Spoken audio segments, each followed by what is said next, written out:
Bonjour à tous et à toutes, j'espère que vous allez bien. Aujourd'hui, un bilan des 4 premières semaines de mon année de cube.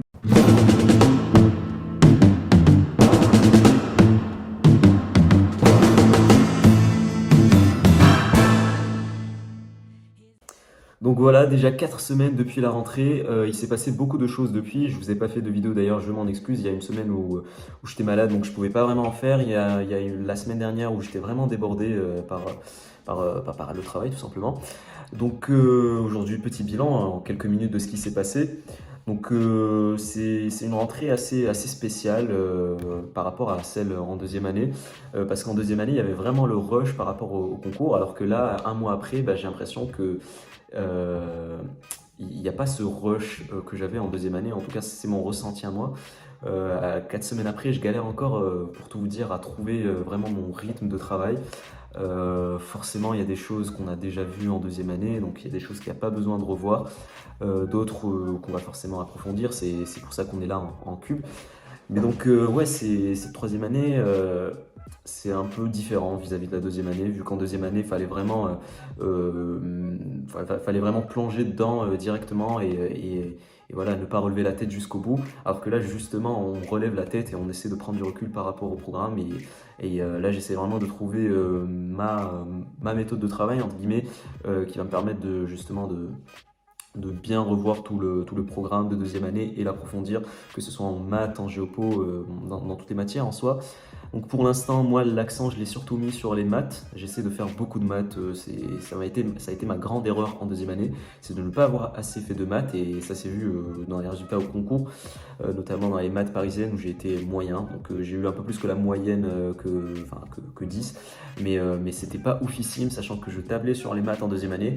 Bah, du coup, là, en troisième année, je vais me donner les moyens de mes ambitions. Je veux tabler sur les maths, donc forcément, je fais beaucoup de maths. Et là, justement, en deuxième année, bah, il y avait des trucs que je pouvais pas trop revoir, des lacunes que je pouvais pas trop corriger parce qu'il y avait les cours qui se rajoutaient, donc il fallait découvrir les nouveaux chapitres. Là, justement, on peut prendre son temps et on peut revoir les anciens chapitres. Là, justement, en maths, je sais pas si je vous l'avais dit, mais on a trois profs. Donc un prof analyse, algèbre, un prof proba et un prof pour faire des annales. Et bah là pour le coup, on prend notre temps, que ce soit en analyse, en algèbre ou en proba. On revoit des trucs de la première année.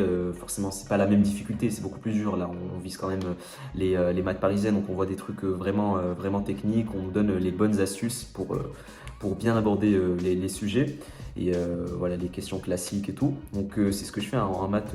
Là pour l'instant, j'ai pas fait grand chose de la deuxième année en soi. Là je fais juste des suites, des séries, des intégrales, ce genre de trucs. Là j'essaie de les blinder avant de passer donc au chapitre de deuxième année.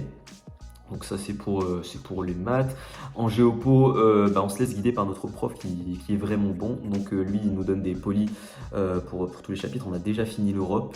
Donc l'Europe, ouais, c'était 3 chapitres en deuxième année. On avait fait beaucoup de chapitres sur l'Europe alors que là tout était condensé en 3 chapitres et on a fait des études de cas, l'Europe et la défense, l'Europe et la Russie, des trucs comme ça.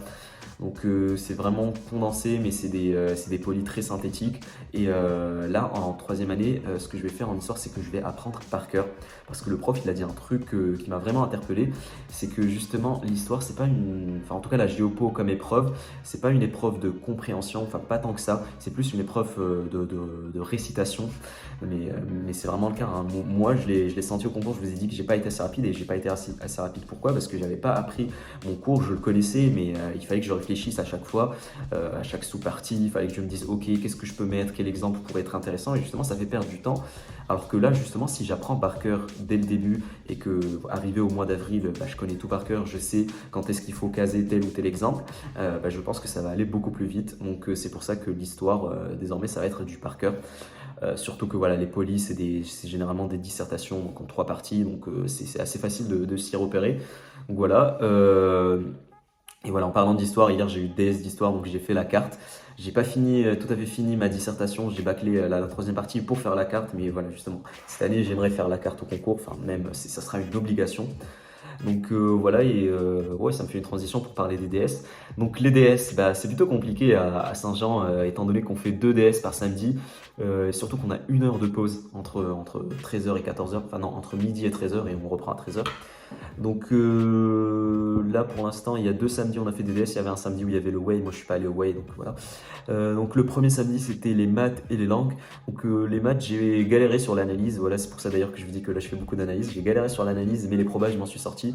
Après voilà c'était des probas plutôt faciles étant donné que c'est un sujet destiné aux premières années qui rentrent en deuxième année. Mais l'analyse c'était compliqué, voilà c'est calculatoire, c'est technique et je vais essayer de progresser là-dessus. Ensuite, les langues, bah, c'est différent. Clairement, les langues, c'est différent de ce qu'on avait l'année dernière. Les essais et tout, c'est une nouvelle épreuve. Mais après, je sais pas, je pense que je vous l'avais dit, mais les langues, quand on maîtrise la grammaire et tout, on a déjà maîtrisé 70% de ce qui est attendu. Donc le reste, c'est juste une question de forme, de formalité, de comment il faut présenter les choses. Donc ça, je pense, je me fais pas trop de soucis là-dessus. Je vais quand même essayer de travailler un peu plus la civil. Le prof nous a dit que justement, il mettrait un peu plus l'accent sur la civil cette année. Mais en soi, la maîtrise de la langue reste prioritaire. Donc de ce point de vue, bah, je refais un peu les phrases de thème, tout ça que j'avais en deuxième année, que j'avais fiché sur Anki. Ça m'a été bien pratique et là je me remercie justement de les avoir fichés. Et puis voilà, ça c'est pour les langues. Et du coup, hier, philo et histoire. Donc philo, le monde, je vous ai dit que c'est un thème qui est intéressant, qui est assez intéressant, même si c'est beaucoup plus compliqué, beaucoup plus abstrait et conceptuel que le thème aimé forcément. Mais donc hier, le sujet c'était y a-t-il un modèle du monde? Donc voilà, c'était pas évident, surtout quand il s'agit de définir modèle. Enfin moi j'ai galéré à définir qu'est-ce qu'est un modèle. Est-ce que ça se définit par un certain ordre, une structure ou comment ça doit être, enfin comment le monde devrait être. Bah voilà, j'ai plutôt galéré à le définir et c'est pour ça qu'en philo, il faut vraiment savoir définir tout ce qui bouge pour bien disserter après. Mais après, voilà, hein, je m'en suis quand même sorti. C'était pas oufissime non plus, mais je m'en suis quand même sorti. 3 parties, 3 sous-parties. J'ai sorti quelques références, forcément des références de la deuxième année, vu que j'en avais pas trop cette année. Mais voilà, la philo, je vais essayer de rester dans la veine de ce que j'ai fait l'année dernière, donc c'est-à-dire ficher le cours sous forme de paragraphes et puis les réciter. Enfin, les réciter intelligemment, bien sûr, mais voilà. Ça c'est pour la philo et l'histoire. Le sujet c'était tableau géopolitique et géoéconomique du monde actuel, point virgule, vers un nouvel ordre mondial. Point d'interrogation bien sûr. Donc ouais, sujet assez large qui reprend ce qu'on a fait en première année, étant donné que nous on fait nos DS avec les deuxièmes années, donc qui passent de la première année à la deuxième année. J'ai galéré à le dire, mais bref. Ouais, bah, j'ai un peu galéré sur le sujet, mais je pense avoir fait un truc voilà, pas trop dégueulasse non plus.